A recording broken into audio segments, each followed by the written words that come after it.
Selamat pagi teman-teman, jumpa lagi dalam channel saya budidaya ikan lele dan ikan patin yang ditebar secara padat. Ya, dalam 4 minggu ini saya berada di luar kota karena ada pekerjaan, jadi saya baru kembali. Dan pagi ini kita akan bikin video tentang perkembangan baik ikan lele maupun ikan patin yang ditebar secara padat. Ini kita lagi melakukan proses perawatan atau maintenance air.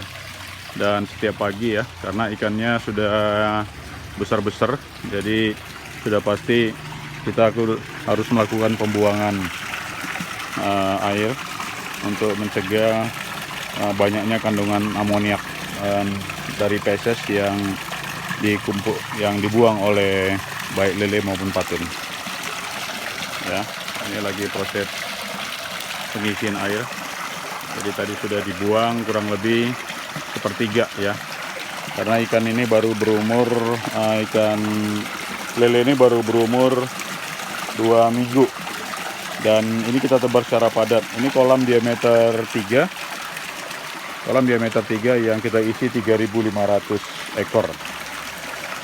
Jadi kita masih selalu bermain dengan tebar secara padat ya. Ini yang rencana akan kita panen ya. Ini akan kita panen lele ini. Kita lagi menunggu diambil oleh pembeli. Ya, selama saya berada di luar kota, saya dapat informasi. Oke, ini kita bahas dulu ini.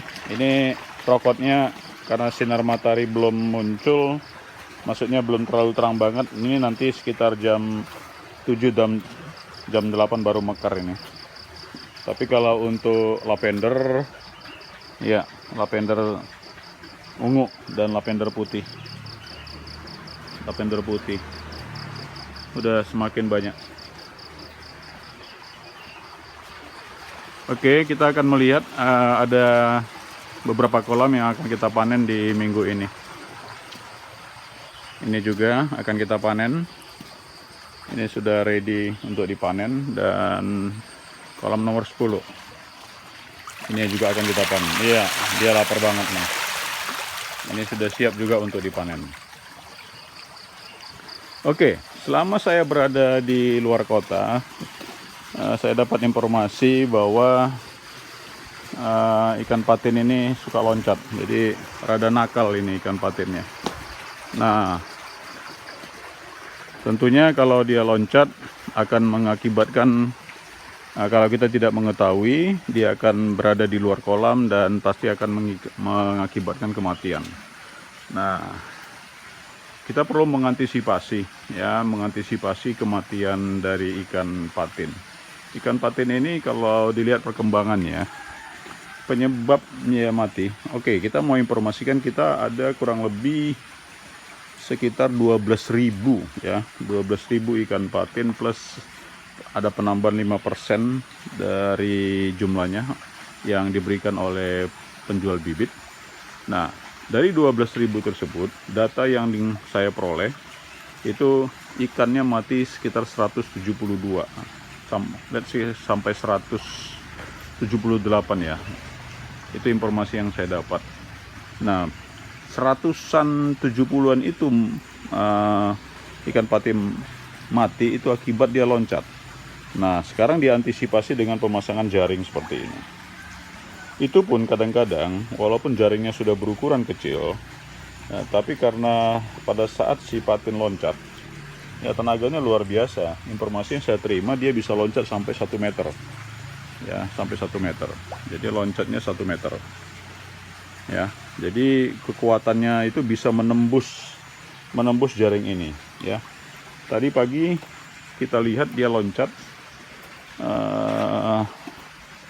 Dan ada 2 ekor yang mati. Coba kita lihat, nanti akan kita timbang ya. Iya, ini udah pada lapar ini. Nanti akan kita timbang berapa beratnya. Tapi kalau perkiraan saya itu sudah sampai sekitar 110-100. Ya, ini dia. Ya, kalau kita lihat ya, ini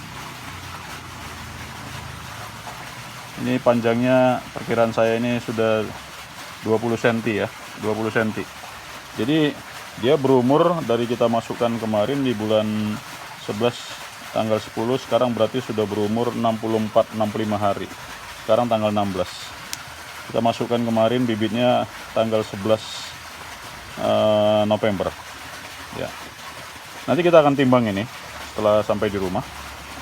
Ini perkiraan saya sudah 100, mungkin udah 110 ya. Karena ini target yang akan kita buat nanti pada saat panen adalah minimal 7 on per ekor. Jadi memang antisipasinya memang harus lebih awal ya. Jadi sekitar 170-an itu sekitar 1,4%. Jadi berbeda dengan ikan lele ya. Jadi ikan patin ini memang luar biasa ya daya tahan tubuhnya. Coba kita lihat di bagian tengah. Ya, jadi ikan ini bergerak mengitarin ya, sehingga kalau kita lihat di bagian tengah itu ada pusaran air. Nah ini sebenarnya bagus ya, karena sifat atau tipikal dari ikan patin ini adalah berkoloni atau mengelompok.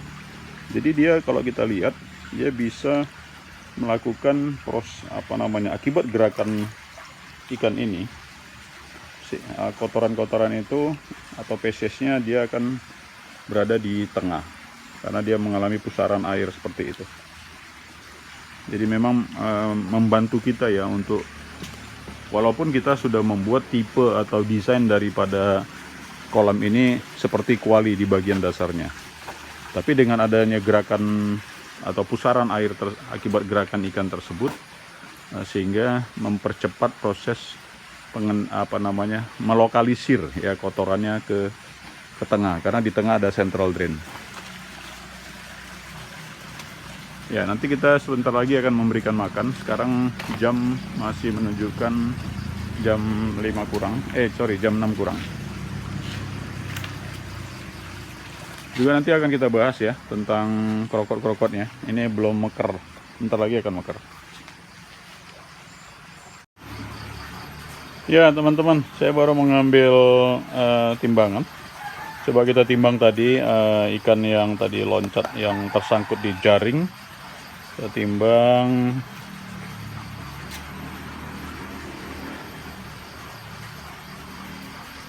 Ya, 113 gram. Ya, jadi 113 gram ini ikan yang yang sudah kita pelihara selama 64 hari. Jadi kita harapkan nanti dalam 5 bulan sudah bisa kita panen. Oke, ini masih lakukan pengisian air di kolam patin.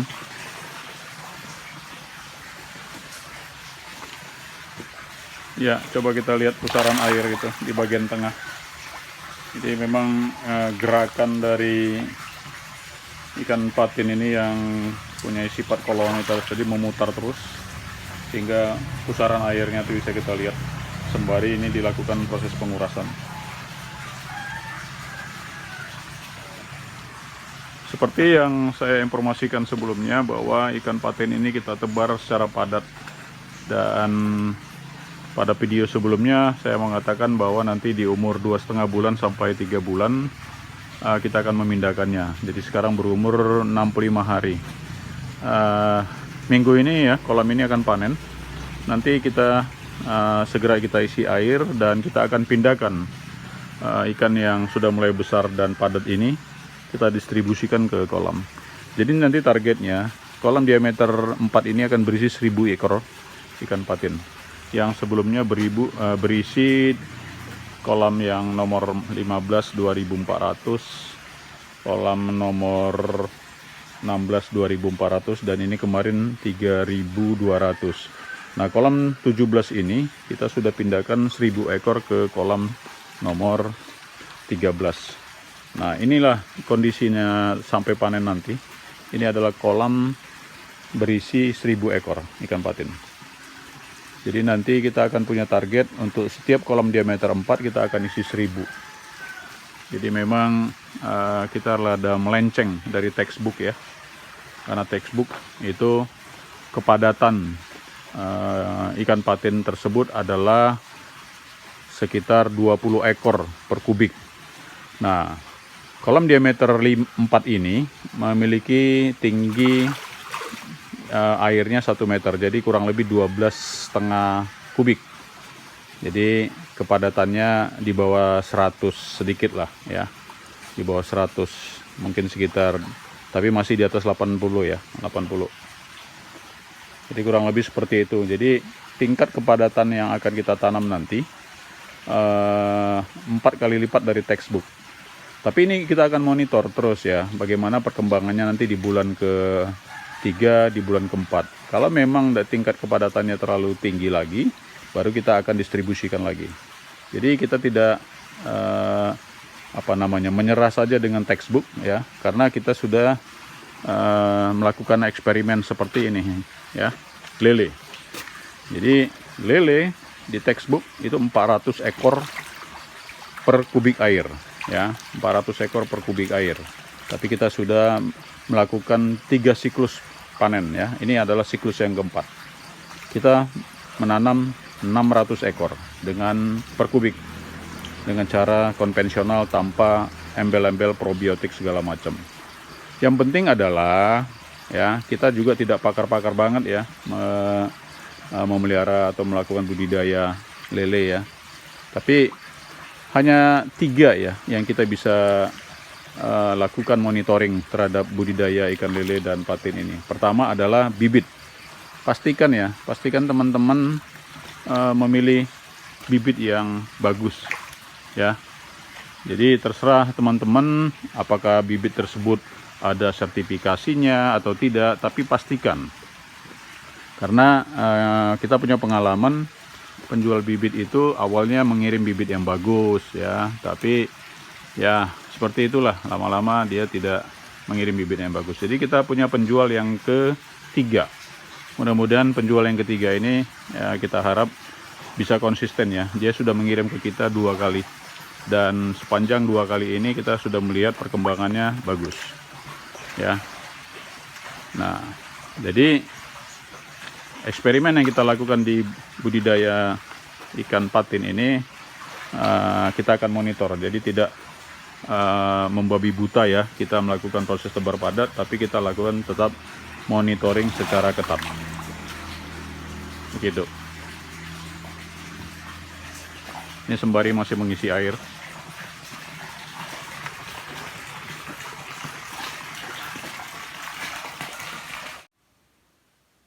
Ya, teman-teman, pagi ini kita akan memberikan makan ikan lele dan ikan patin. Nanti kita akan memberikan informasi juga tentang perkembangannya. Mari kita beri makan. Oke teman-teman, sembari kita menunggu persiapan memberikan makan ikan lele dan ikan patin, mari kita lihat perkembangan dari tanaman krokot yang saya tanam 4 minggu lalu. Kita lihat perkembangannya. Ya, sudah semakin bagus ya.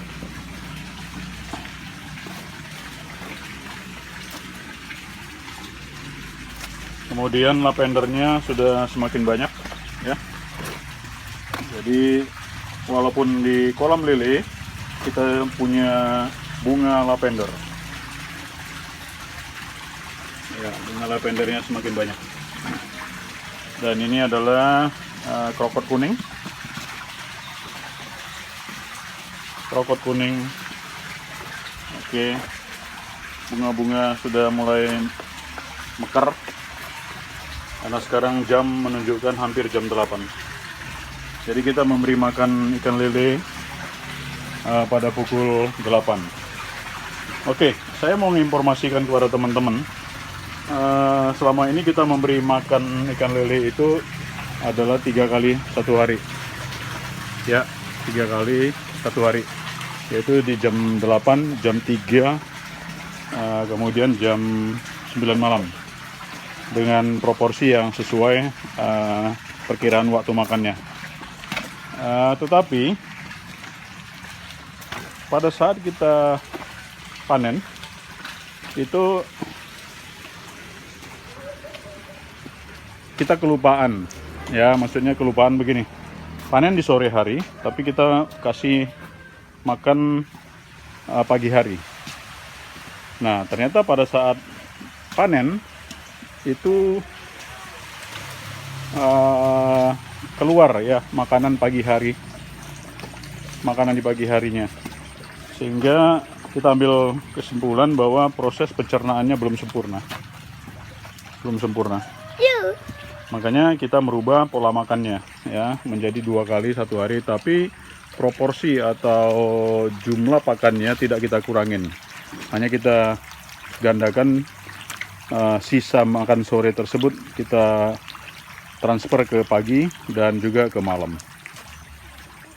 Oke, ini sudah persiapan kita kasih akan makan. Ya, ini nanti yang mau akan kita panen minggu ini.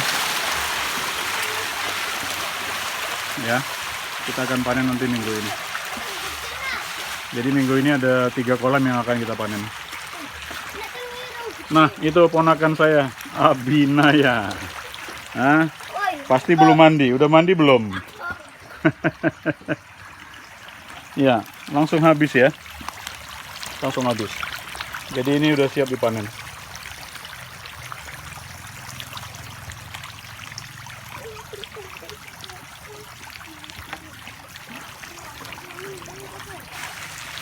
Ya. Ini kolam yang berisi 6.000 ekor.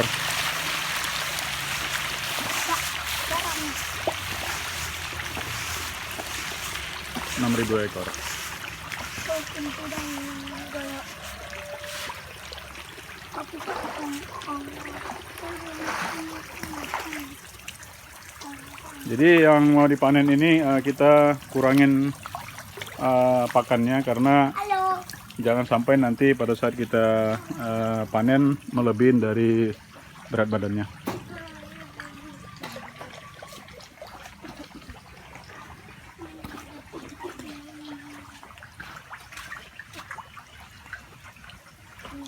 Ya, ini juga yang akan kita panen. Ini akan kita panen. Jadi ada 3 kolam.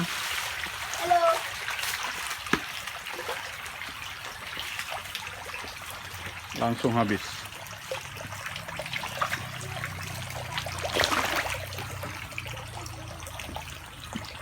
Ya, sekilas info teman-teman. Jadi ke semuanya kolam-kolam ini. Oke, ini ikan patin. Kalau ikan patin berbeda ya pola makannya ya. Jadi karena dia berkoloni, dia tidak seperti ikan lele ya. Nah, biasanya dia menunggu temannya dulu. Kalau sudah ada yang makan, dia akan mulai nanti langsung beramai-ramai dia makan.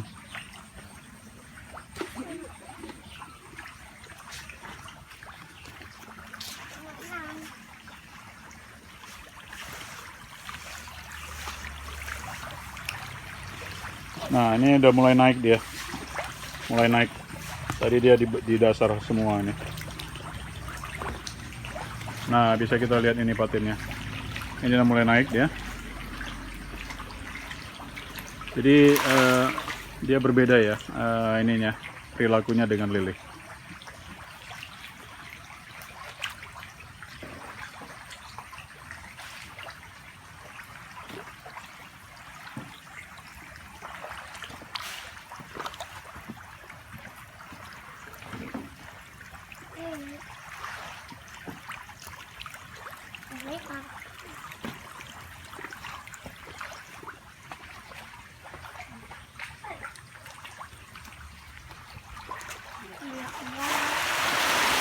Yep.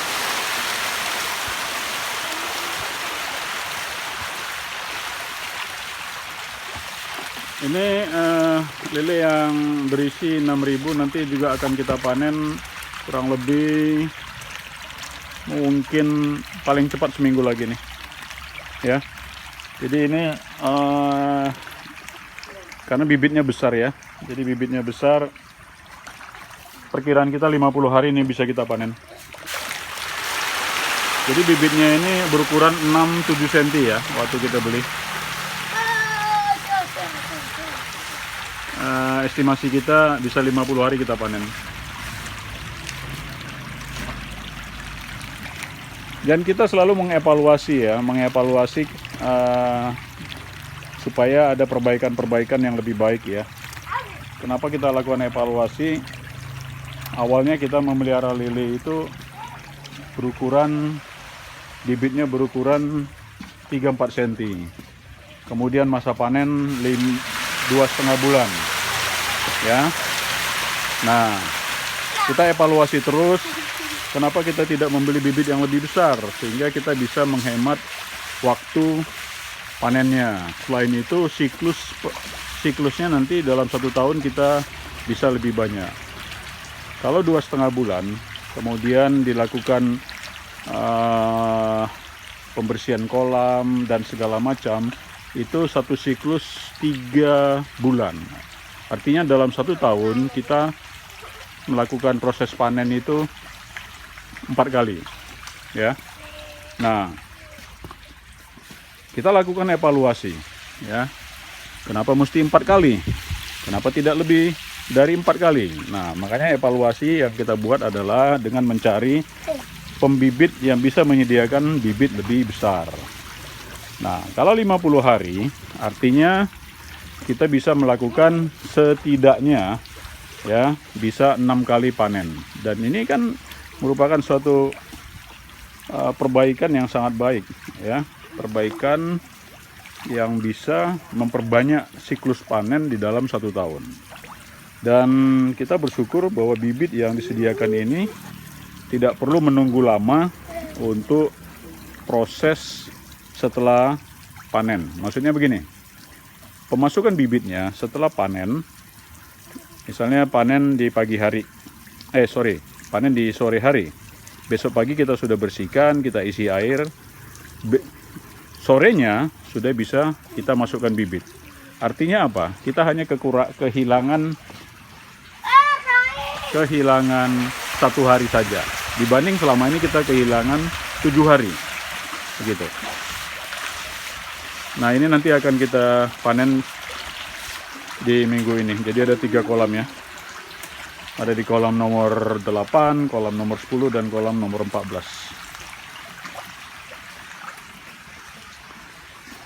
Nah, nanti setelah panen di kolam 14 ini, kita akan pindahkan.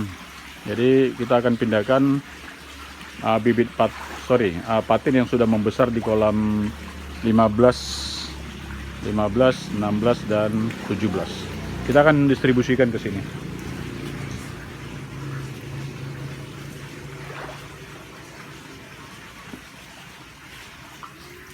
Ya, ini lele yang berumur 2 minggu. Coba kita lihat ya. Sudah besar-besar ya. Jadi itulah gunanya kalau kita bisa mendapatkan bibit yang lebih besar. Ya, sampai sekarang kita bersyukur ya, tingkat kematian masih 0. Walaupun kita belum kuras secara total. Biasanya kalau udah kita kuras total di 1 bulan, biasanya ada yang mati di dasarnya.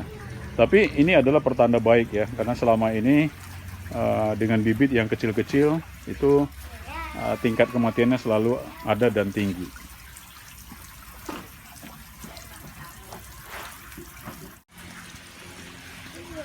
Oke, kita akan memberi makan patin. Ini patin yang ukuran besar.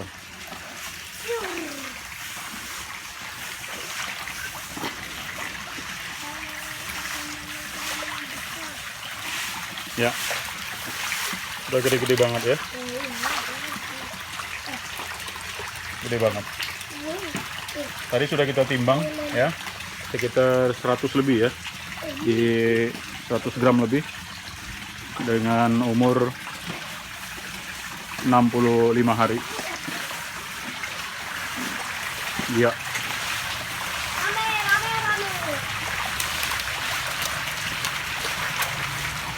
Ini kolam nomor 16 ini rada unik ya. Ini kalau kita lihat perilakunya berbeda dengan kolam-kolam yang lain ya. Jadi ini rada nakal ini patinnya nih. Jadi sering loncat-loncat ini. Jadi berbeda dengan kolam yang nomor 15.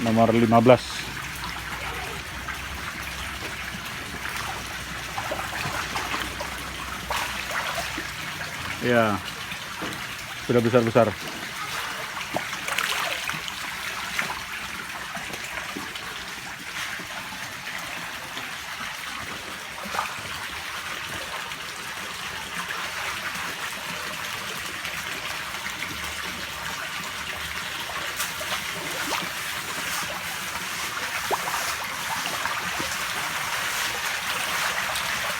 Ya, gede banget.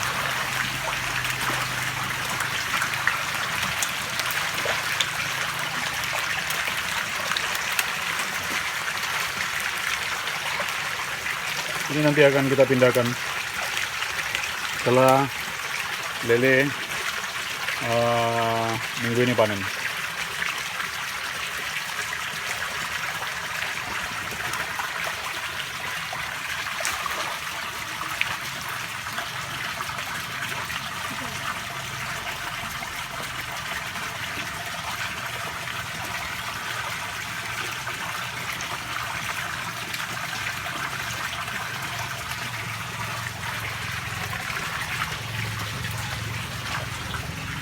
Oke teman-teman, pemberian pakan sudah selesai. Sekarang mari kita lihat ya perkembangan dari tanaman-tanaman yang 4 minggu lalu saya tanam. Jadi saya puas ya, karena hasil kerjanya nggak sia-sia.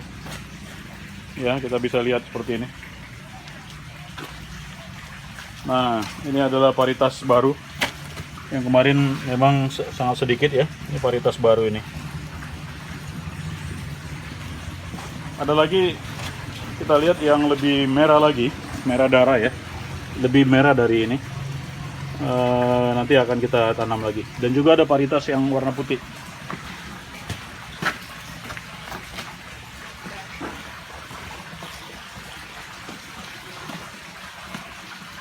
Ya, coba lihat ini.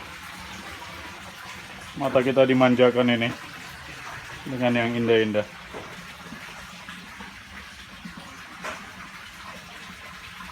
Jadi kita akan membuat kolam lele yang indah dan menarik. Kebetulan saya sudah panen tadi ini, saya tidak videokan, dan bayam juga sudah kita sayur tadi.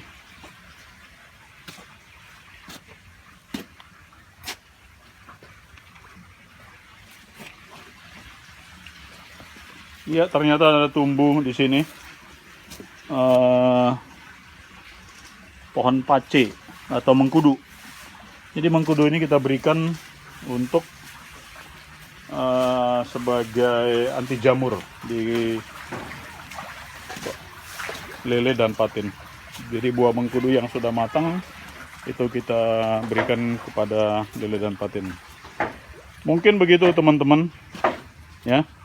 Laporan pagi ini, nanti kita akan update lagi karena kita akan hari ini kita mau mencoba mencari bibit anggur. Nah, kita udah 4 bulan belajar melihat di YouTube, membaca dan segala macam tentang bagaimana menanam anggur. Kita akan cari bibitnya. Nanti rencananya kita akan tanam ya.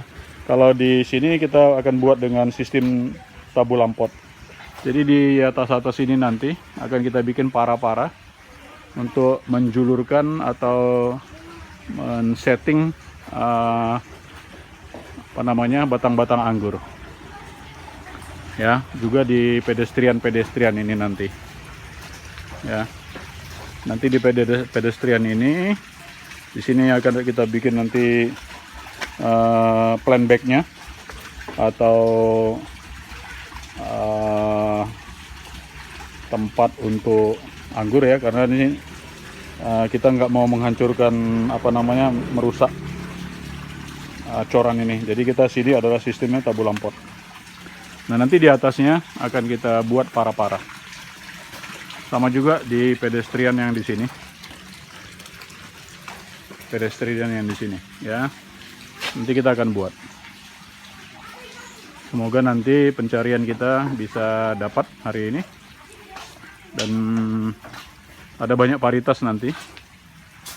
Jadi ada, setelah yang kita pelajari, ada varietas Ninel, Jupiter, kemudian Transfigurasi, kemudian ada Harold, macam-macam ya, macam-macam varietas anggur. Nanti di sini juga akan kita tanam.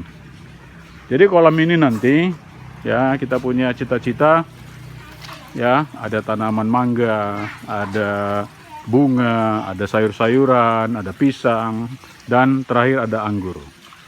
Semoga cita-cita ini bisa kita jalankan atau kita buat sehingga menjadi kolam yang menarik. Dan mungkin nanti akan kita buat, mana tahu ada yang ingin belajar ya, belajar tanam lele, belajar patin, belajar tanam anggur, bahkan mangga juga ya. Mangga selama ini dikenal panen mangga itu setahun sekali di bulan November Desember. Nah, kita setelah panen kita akan pupuk dengan MKP dan KN3, sehingga nanti dalam 2 bulan setelah dipupuk secara terus-menerus selama 2 bulan dengan pemberian pupuk sekali seminggu, nanti muncul bunganya. Oke, demikianlah laporan pagi ini. Semoga video ini bisa bermanfaat untuk teman-teman semua. Dan kembali lagi ya, jangan pernah ragu untuk belajar menanam atau membudidaya ikan lele dan ikan patin. Ya, terima kasih. Selamat pagi.